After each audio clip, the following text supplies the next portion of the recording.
Hello, in this lesson I am going to cover the advantages and disadvantages of Ripple compared to Bitcoin. So let's just write Ripple up here, not Bipple, Ripple. So we've covered what it is, how it differs to Bitcoin. So let's cover the disadvantages and the advantages. So the first thing we'll do is cover the advantages. So first of all, it was designed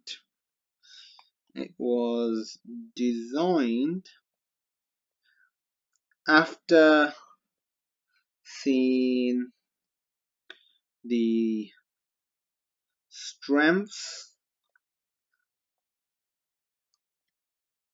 and weaknesses of Bitcoin.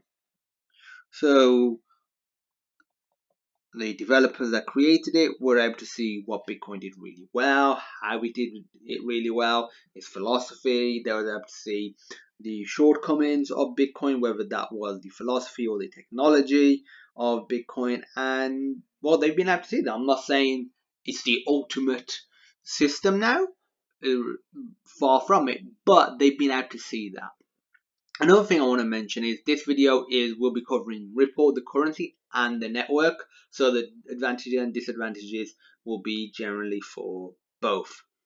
Another great advantage is any sort of, let me just do the T a little bit, any sort of asset can be transferred, which is great. So any sort of asset can be transferred. It has beyond currency applications, whereas Bitcoin is solely currency based.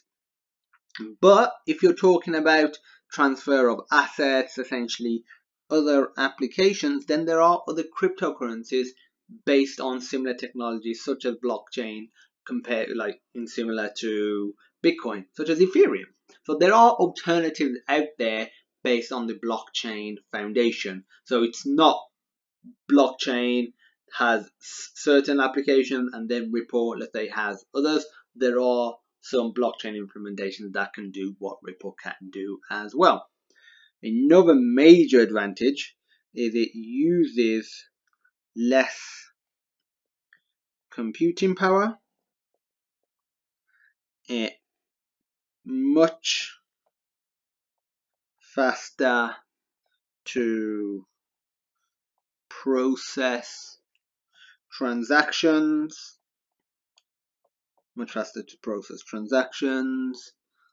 few seconds usually, which is obviously a big deal. So those are the advantages of Ripple. So what about the disadvantages? So the first thing is it's the newcomer compared to Bitcoin. And what I mean by that is just literally what I said. Because it's the newcomer, people will always compare it to the original cryptocurrency, Bitcoin. They will always say, why do I want to use this over Bitcoin? Whether or not there are advantages, they will always be saying that until, let's say, Ripple becomes really big, if it does, or Bitcoin is no longer around. So the fact that it doesn't have the first mover advantage is quite a big deal, especially at the moment, because it's the early days of cryptocurrencies and the future of the world economies, essentially. Bitcoin as a technology is now well proven and also well trusted by many people as well, because he was the original, even though he had flaws, because they've been showing that they're working on it, the community's been active. For that reason, it's been well proven. So that's another thing that sort of links in with the newcomer aspect or the newcomer disadvantage. The proof of work for transactions is not path dependent, which is what Bitcoin is. So in theory, and this is quite a scary disadvantage, in theory, someone or some organization with enough computing power could rewrite the past. And I don't mean they're going to go back in time and see dinosaurs and do this, but I mean rewrite the past of the ledger system within Ripple. So that's quite a crazy thing to think about, that something like that could happen, whereas with Bitcoin that really would not happen.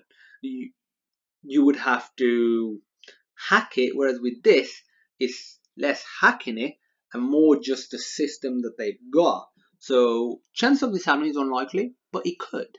So for that reason, that's quite a big disadvantage.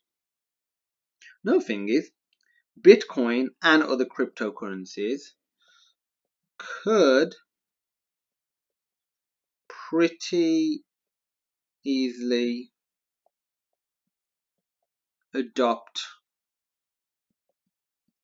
Ripple's consensus scheme, which is what it uses for transaction verification. So it could pretty easily adopt it. So if that was the only, let's say, major advantage or the major thing that people want to use Ripple for, they could implement it. It wouldn't be a ridiculous amount of effort. And as a result, they would have that feature, they would have the well-proven ethos philosophy of Bitcoin, they would have a lot of users. So that's obviously a disadvantage to Ripple as well. And that's actually an advantage to Bitcoin in general, because it is a first mover and because it is so large now. If there are certain aspects of other coins that are doing really well that still fit with the ethos of Bitcoin, actually even if it doesn't, they could still implement them and almost wipe out the competition. It is not democratic as it is not completely distributed. So we've got obviously all of these now. So what about some grey areas? So let me scroll down to here. There are some grey areas that I really want to discuss as well. So grey areas. So what are the grey areas? One, I've just mentioned this, it's not distributed. And a lot of people will probably watch this video if they know anything about cryptocurrency and say, that's definitely a disadvantage. But I just want you to think about this for a second. Yes, it's a disadvantage from the conventional sort of philosophy of cryptocurrencies, but because it isn't fully distributed, it has a lot of similarities to the conventional. So it's like the conventional fiat banking system. And again, you might think, oh, that's a disadvantage. But again, from a certain point of view, from the general cryptocurrency point of view, it is. But for, let's say, the average person, they may be willing to adopt a service like this a lot easier and without resistance if they think it's very similar to what I've already been using. It's not a revolution, it's just sort of a step forward from what I've been using. So it depends on how you look at it. So from a core point of view, most likely disadvantage. From a user perception point of view, or for mass adoption, it could be an advantage. And at the end of the day, no matter how good these services are, if people aren't using them, people aren't adopting the service, it will not survive, or it will be pretty insignificant in the long run. That's a big thing to consider. So this has just been a video uncovering the advantages and disadvantages of Ripple currency and the Ripple network compared to Bitcoin. If you have any questions, feel free to reach out. and I look forward to seeing you in my next lesson.